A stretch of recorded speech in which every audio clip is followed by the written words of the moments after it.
हटा दी गई है। तब से आप इतने बड़े अधिकारी बन गए। इस दौरान देश पर क्या असर हुआ? देखिए, भाषा और अभिव्यक्ति की आजादी ना देकर इस सरकार ने हमारे देश में कितनी ज्यादा स्थिरता स्थापित कर दी है। इस देश पर कृपा थी वो हमारी सरकार की। बात तो बिल्कुल सही है, पर फिर सरकार समर्थन के आंकड़े इतने घट क्यों रहे हैं?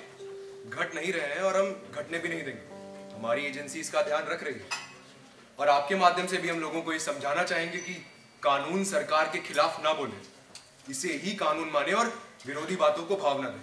जी बिल्कुल। तो आजाद जी, जब से आप अधिकारी बने हैं तब... हेलो,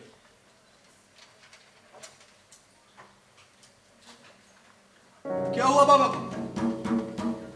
अंत को अंत से, अनंत से, समान भाव, समान रंग, समान सांस, समान जंग, विद्रोह आग अग्नि की समान बोली प्राण है। ये पत्रिका बाकी पत्रिकाओं की तरह शहर के हर गली कुचे तक पहुंच जानी चाहिए, ठीक है जी।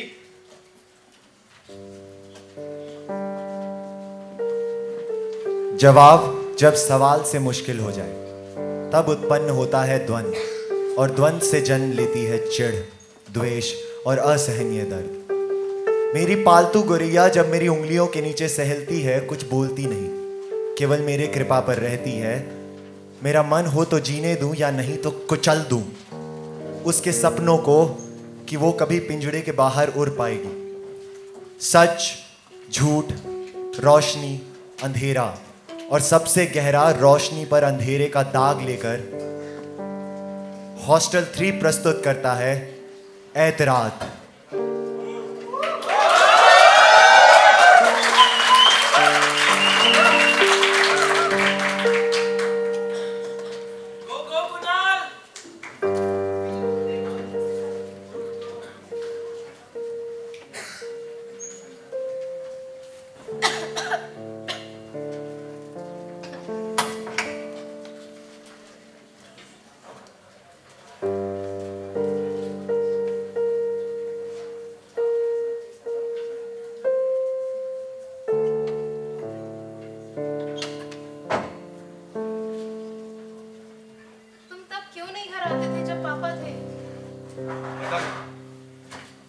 पहले तो बहुत मन करता था इस घर में आने का, फिर जैसे जैसे मैं बड़ा हुआ ना बाबा बुलाते थे ना ही मैं आ पाता था। कितनी प्यारी फोटो है ये तुम्हारी, बहुत प्यारे दिखते थे बचपन में। ये जब मैं गर्मी की छुट्टी में घर आता था ना, तब की किसी रैली की तस्वीर। शारदा बाबा ना, बाबा हर सामाजिक रैली में चले जाते थे और कुछ में तो ऐसी घटिया, देश विरोधी और भड़काऊ बातें होती थी ना कि लोग लड़ तक पड़ते थे। मुझे ये सब कभी पसंद नहीं था शारदा। बाबा की जिद रहती थी तो मैं चला जाता था। कुछ पता हो ना हो, मैं इतना जरूर जानता हूं कि बहुत जिद्दी थे बाबा। पर कुछ रैलियां अच्छी भी तो होती होंगी ना? बस कुछ ही ना, सभी तो नहीं।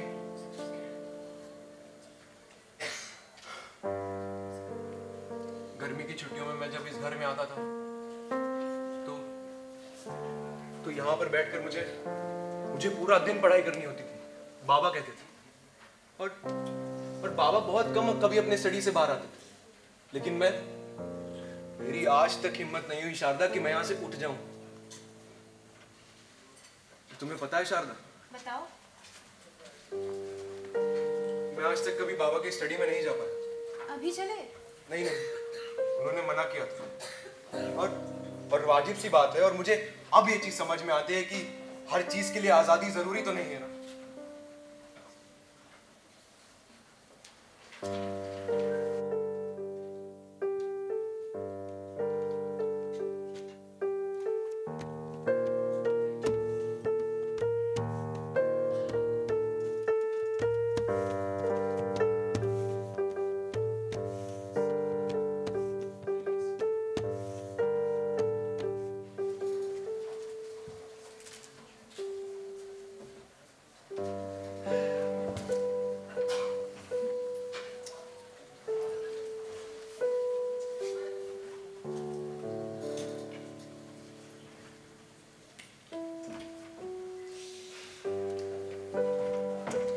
करते करते तुम यहीं सो गए थे।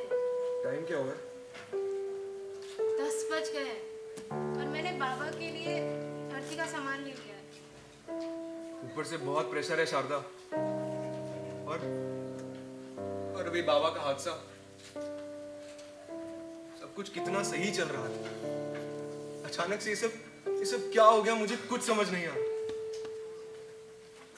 और ये सरकार के खिलाफ आंकड़े भी बढ़ते जा रहे हैं।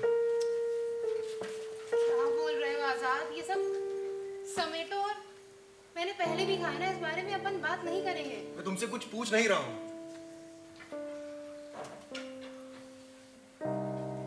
छोड़ो ये सब, तुम बताओ बाबा की अर्थी के लिए क्या लाई हो?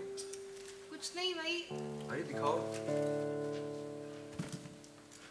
अरे वाह, तरबूज। मुझे बहुत पसंद था बचपन में, और बाबा कहते थे कि जब तू छोटा था। ये क्या है शारदा? कुछ भी नहीं है वो।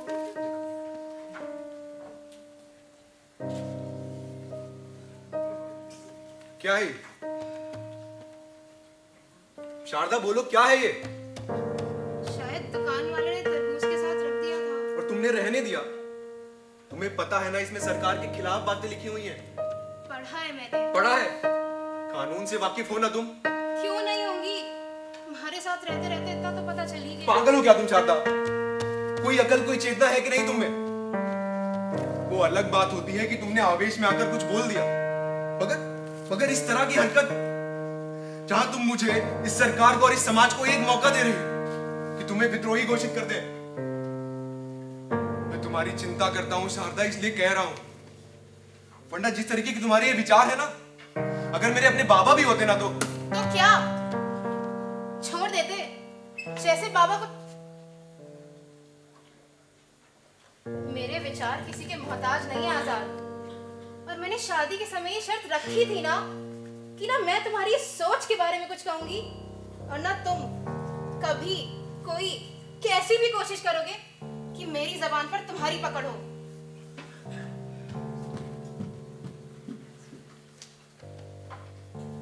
पर आखिरी का मतलब ये नहीं कि अंत है। सोच तो है, लोग भी हैं, और लोग जुड़ भी रहे हैं। वो दिन भी आएगा जब पत्ते का रंग हरा होगा, तब तक इन पतझड़ के रंगों से ही काम चला लेंगे। तब सब बोलेंगे, और बोलने की आजादी भी होगी। तब तक आप सबके लिए मैं बोल रहा हूं। कुछ दिन चुप रहूंगा, मगर फिर बोलूंगा।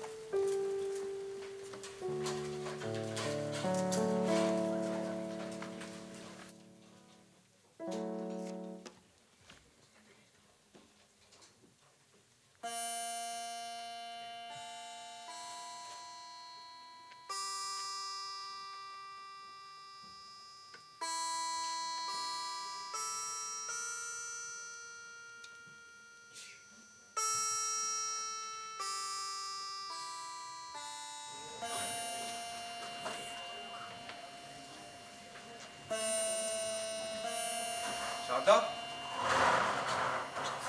शारदा कहाँ हो? लड़की भी नहीं।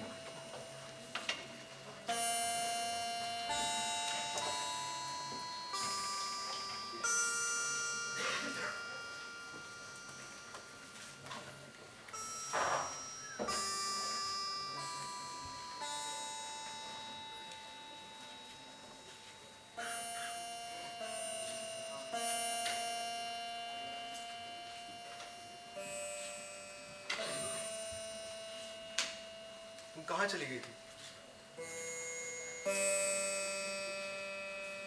ये तो जिंदा है।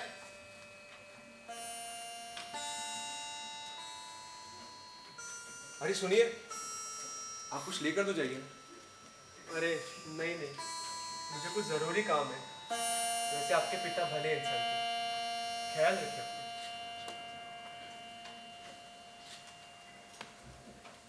आजाद साहब, नमस्ते। नमस्ते एसपी साहब। अरे प्रोफेसर साहब, अच्छा इनसे मिलिए। आप है मतलब थे प्रेसिडेंसी कॉलेज के हिस्ट्री प्रोफेसर। अच्छा, नमस्ते एसपी साहब। आपसे जरा बात करनी थी। हाँ हाँ कहीं। वैसे आजाद साहब, अकेले में बातें खतरनाक लगती है अब तो, लेकिन फिर भी चलिए, आप तो सरकारी अधिकारी है ना, सरकार के खिलाफ तो नहीं बोलेंगे। ये क्या है? अरे आजाद साहब ठहरिए, चश्मा तो लगाने दीजिए। पढ़िए इसमें क्या लिखा है। अरे ये तो कुछ भी नहीं है, हमने तो माचिस की डिब्बियों पे भी लिखा हुआ देखा है। क्या? आजाद साहब फाड़ दीजिए इसे। नहीं। देखिए आजाद साहब, कानून भी यही कहता है, पहले ही अनुच्छेद में लिखा है, अगर ऐसी कोई चीज मिले तो उसे फाड़ दिया जाए। आपको ये सब मजाक लग रहा है क्या एसपी साहब? मजाक नहीं तो और क्या है, हम पिछले 3 साल से इसी जिले के एसपी हैं और आप कल आकर हमें सिखाने लगे। ऐसी चीजें ना रोज होती है हमारे यहाँ, लेकिन आज तक एक भी बार विद्रोही गतिविधि नहीं हुई है। और जहाँ तक बात उस टिश्यू पेपर की है ना, हम शाम को आलोक जी को आपके घर भेज देंगे, बात कर लेना उनसे, उन्होंने काम किया है इस केस पे। आपके पिताजी के मित्र भी थे शायद, आज आए भी थे। और ये जो धर्म अधर्म अधर्म और धर्म वाली बात है ना, ये यहीं पर खत्म कीजिए। और आपको शर्म नहीं आती? आपके पिताजी के शोक सभा के दिन ये सब चल सकता है आपके दिमाग में? वो तो आपके पिताजी एक महान व्यक्ति थे, इसलिए आज हम यहाँ आए, वरना हम तो आप जैसों के मुंह भी नहीं लगते।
अरे आलोक जी, नमस्ते।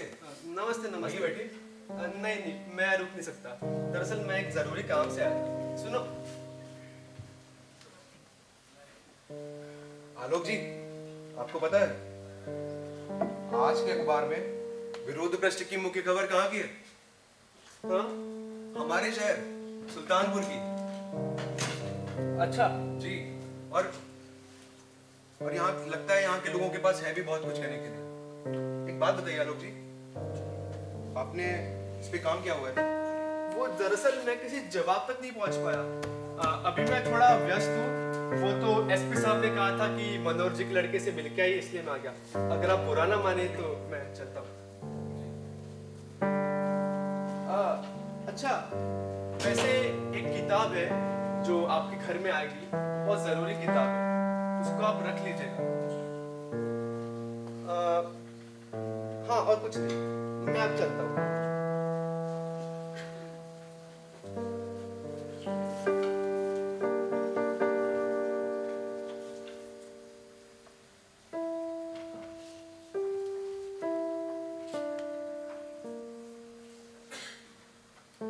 जब कभी मुझे लगा कि कहीं वो सब सच तो नहीं कह रहे, बस एक ही ख्याल आया मेरे मन में कि अगर वो सच है तो ये भी कि चेहरे पर कालीख पोत लो और कहो कि बस रंग काला है, का हिजाब नहीं, कोई हिजाब नहीं।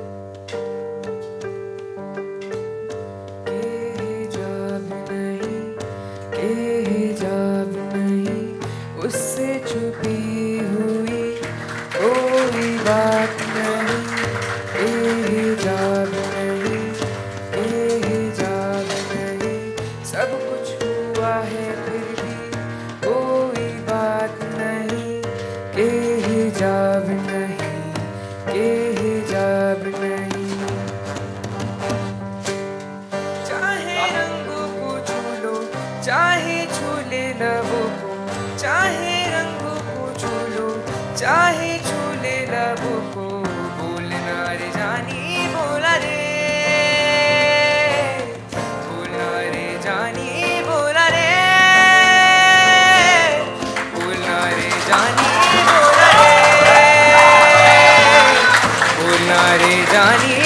करे।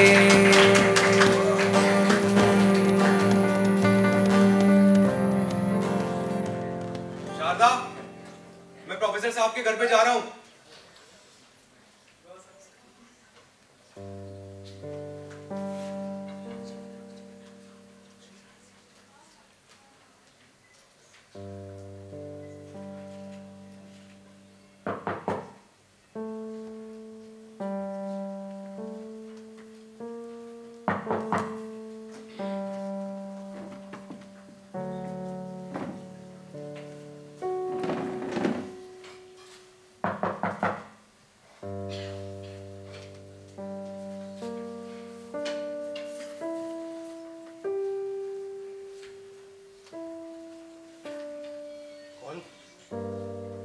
नमस्ते, मुझे आपकी इस किताब के बारे में आपसे कुछ बात करनी थी।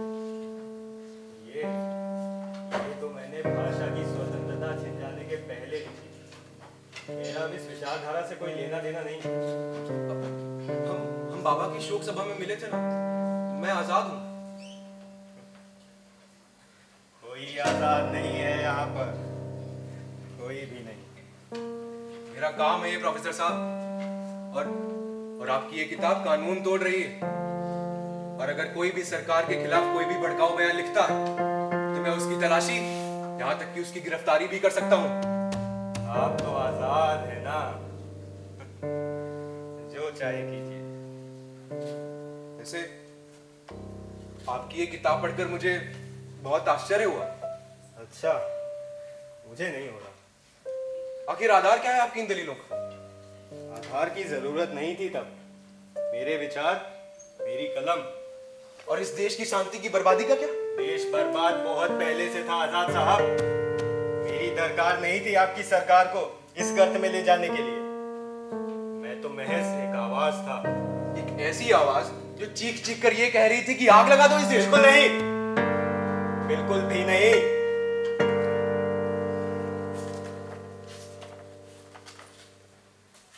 सदाकत इस वतन से सदा कर, वरना ये वतन नहीं तो सराद कोई भी हो, तुम नहीं। प्यार करो इस वतन से सदा, वरना जब ये वतन नहीं होगा तो परिस्थिति कोई भी होगी, तुम नहीं हो। आगे भी बढ़िए ना प्रोफेसर साहब। तुम हो तो सदा, जब भी जरूरत हो सुए अदब याद करना। आजादी जरूरी है, जिंदगी नहीं। किताब तो आपने पूरी पढ़ी है आजाद। खैर, इसमें सोचने वाली बात तो ये है कि आपने इससे, माफ कीजिए, कि आपने कानून से वाकिफ होने के बावजूद भी ये किताब के ऊपर ही,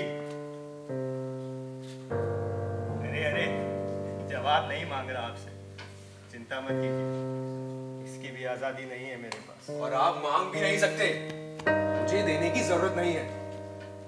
बिल्कुल बिल्कुल। आखिर आप कहना क्या चाहते हैं प्रोफेसर साहब? साफ साफ कहिए। देखिए, ना आपको सुन के अच्छा लगेगा और ना मुझे कहना सुरक्षित लग रहा है। मुझे पहेलियां नहीं सुननी। ठीक है, मुझे लगता है आजाद की आपका मन इस कानून को लेकर अब पवित्र नहीं रहा। अपनी औकात में रहिए प्रोफेसर। मेरी विचारधारा मेरी संपत्ति है, और मैं कोई सड़कों का विद्रोही नहीं हूं, स्कॉलर हूं। और रही बात इस कानून की, तो जरूरत है इस देश को इस कानून की, तो ये कानून है। जैसा आप कहें आजाद। आपको लगता है पता नहीं है इस देश में क्या क्या हुआ था? जगह जगह दंगे फसाद हो रहे थे, लोग एक दूसरे को मार रहे थे। बोलने की आजादी थी ना उनके पास, इसीलिए गालियां दे रहे थे। हाँ, सही बात। और इस वजह से आपने पूरे देश के मुंह पे ताला लगा दिया। बिल्कुल सही काम किया है आपकी सरकार ने। आपको पता है आजाद, एक सरकारी अस्पताल की लापरवाही की वजह से एक नन्ही सी बच्ची ने अपनी माँ की गोद में ही दम तोड़ दिया। और वो माँ, वो उस अस्पताल को एक लफ्ज तक नहीं बोल पाई, सिर्फ इस कानून की वजह से। आपकी यही हरामजादी सरकार हमारा ही पैसा खाकर हमारे ही जवानों को रौंद रही है और हमारे कोई भी आदमी उसके खिलाफ एक शब्द भी बोलते प्रोफेसर हैं साहब! तो उसका गला काट दिया जाता है। प्रोफेसर साहब, लगता है आपको अपनी बच्ची कुछ जिंदगी से बिल्कुल प्यार नहीं है। जीने की आजादी अभी भी है मेरे पास आजाद। आप अपने घर जाइए, अभी बहुत सवालों के जवाब ढूंढेंगे आप, बहुत सवालों के। जाइए।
शादी की थी।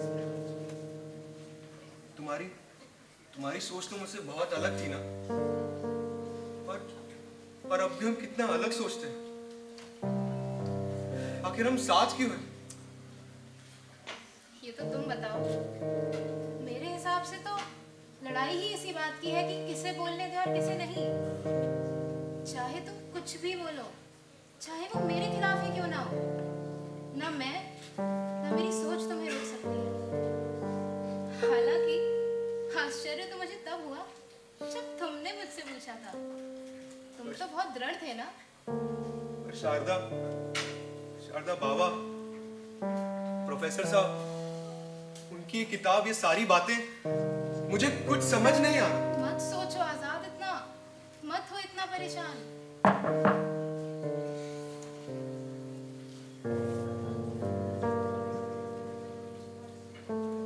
अरे नमस्ते प्रोफेसर साहब। नमस्ते। आजाद, प्रोफेसर साहब आए हैं। आजाद, तुम अपनी ये किताब मेरे घर पे ही भूल आए थे। ये किताब मेरी नहीं थी प्रोफेसर साहब, आपको कष्ट करने की जरूरत नहीं थी। अरे ये कॉपी तो मनोहर की है, मेरी वाली तो उसके स्टडी में कहीं पे होगी। कभी वक्त लगे तो लौटा देना। बाबा की किताब? ये आप क्या कह रहे हैं प्रोफेसर साहब? कुछ नहीं, तुम अपना ख्याल रखो आजाद। मैं तुम्हारे पापा का तो नहीं रख पाया। सब बहुत कुछ था जो करना था, मगर छोड़ो, मैं चलता हूँ। नमस्ते।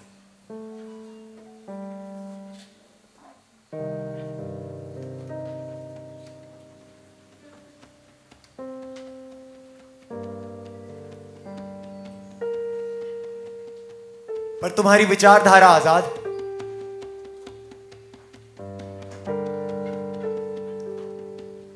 आखिर क्या कह रहे हैं प्रोफेसर साहब?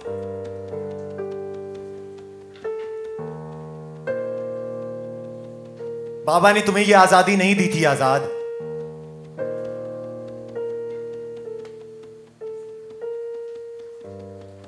पर बाबा की ही तो कहानी छिपी है वहां।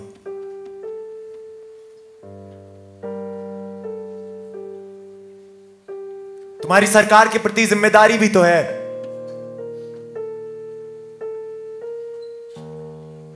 चले जाओ आजाद।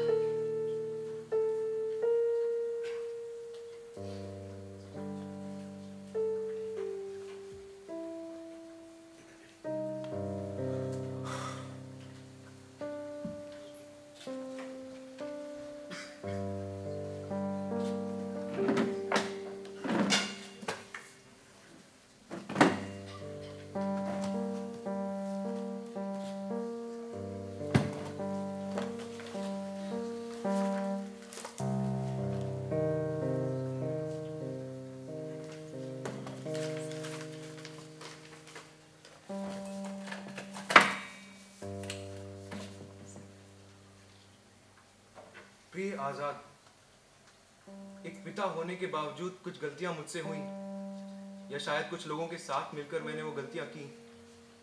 कुछ चीजें थी मेरे जीवन से जुड़ी हुई जो मैं तुम्हें बताना नहीं चाहता और तुम्हें बता भी ना सका, पर अब मैं अपना ये फर्ज अदा कर रहा हूँ, ये सारी चीजें जाते जाते तुम्हें बताकर। और मुझे इतना तो यकीन है कि कुछ हो पाया हो या नहीं, उन लोगों ने और प्रोफेसर साहब की इस किताब तुम पे कुछ तो असर किया होगा। गलती मेरी है या गलती हमसे हुई मुझे नहीं मालूम, लेकिन तुम्हें बताना मेरा फर्ज है हर उस बात से तुम्हें वाकिफ कराना जो जिम्मेदार है हमारे इस हालात के। हमारे से मेरा मतलब है मैं, हम और ये देश। आजाद, जब ये सब हुआ तब देश की परिस्थिति काफी विचित्र थी। हर जगह अंधेरा था, हर जगह विद्रोह, लड़ाइयां। लेकिन एक दिन सब शांत हो गया। हर एक शोर जो मच रहा था अचानक से गायब हो गया।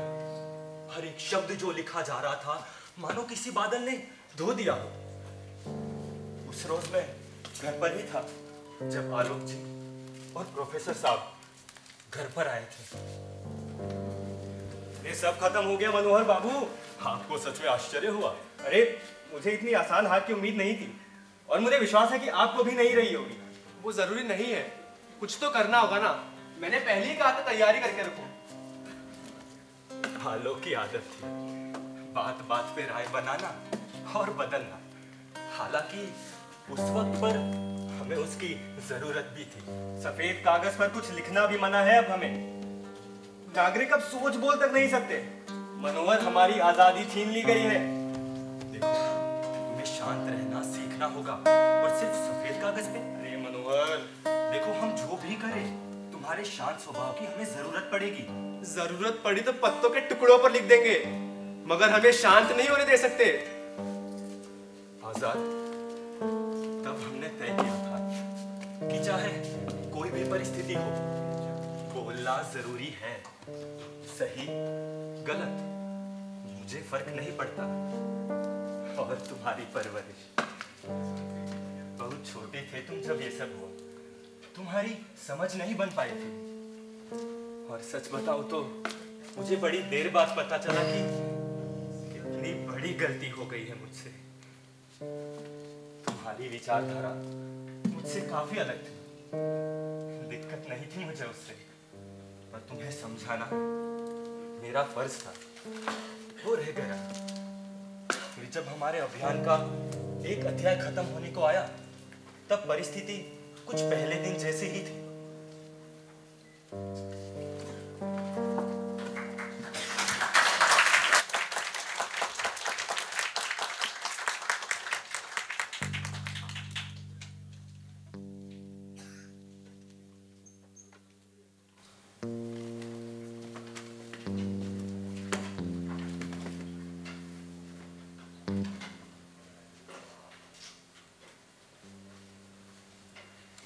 आराम से आलोक, आराम से। मुझसे भी सब नहीं होगा। ढंग से पानी तो पी लो। मैंने सारी बातें सुन ली एसपी साहब की।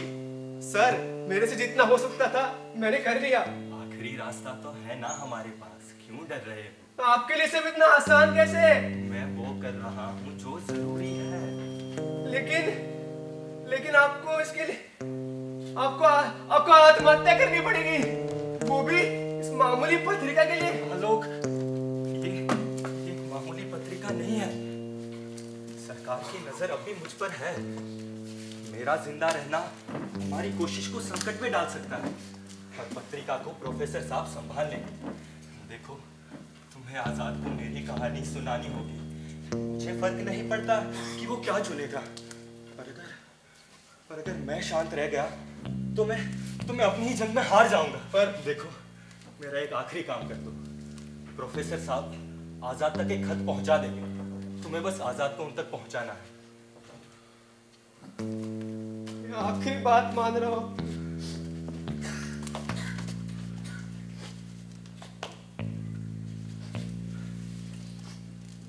शायद ये आखिरी मुलाकात हो।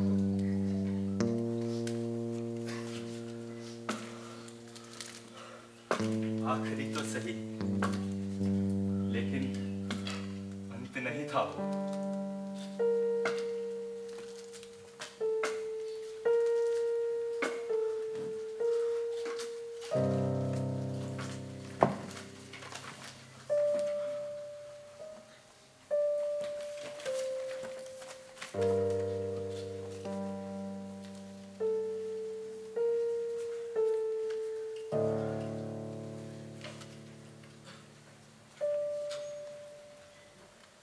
पर आखिरी का मतलब ये नहीं कि अंत है। सोच तो है, लोग भी हैं और लोग जुड़ भी रहे हैं। वो दिन भी आएगा जब पत्ते का रंग हरा होगा। तब तक पतझड़ के पत्तों से काम चला लेंगे। तब सब बोलेंगे और बोलने की आजादी भी होगी। तब तक आप सबके लिए मैं बोल रहा हूं। चुप रहूंगा कुछ दिन, मगर फिर बोलूंगा।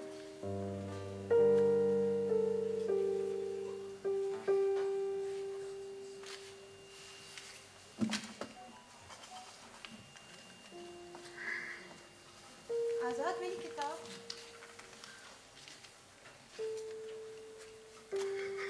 आजाद, क्या हुआ आजाद? शारदा, शारदा, शारदा, ये क्या था? बाबा की कहानी और ये किताब बाबा ने लिखी थी शारदा।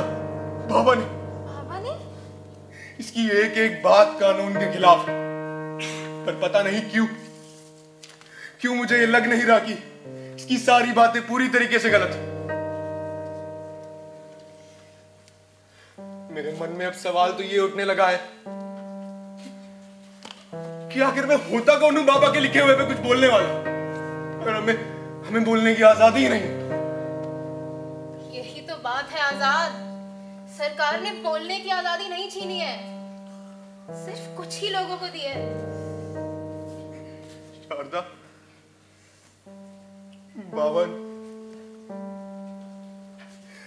ने अपनी विचारधारा को जीवित रखने के लिए बाबा ने क्या?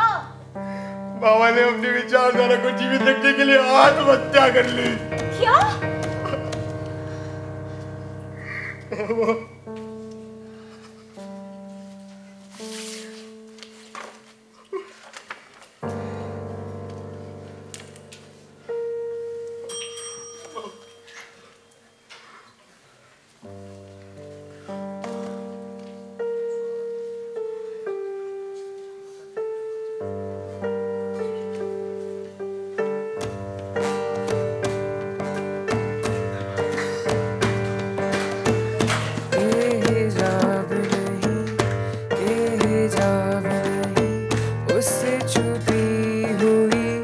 कोई बात नहीं के हिजाब नहीं, के हिजाब नहीं, सब कुछ हुआ है फिर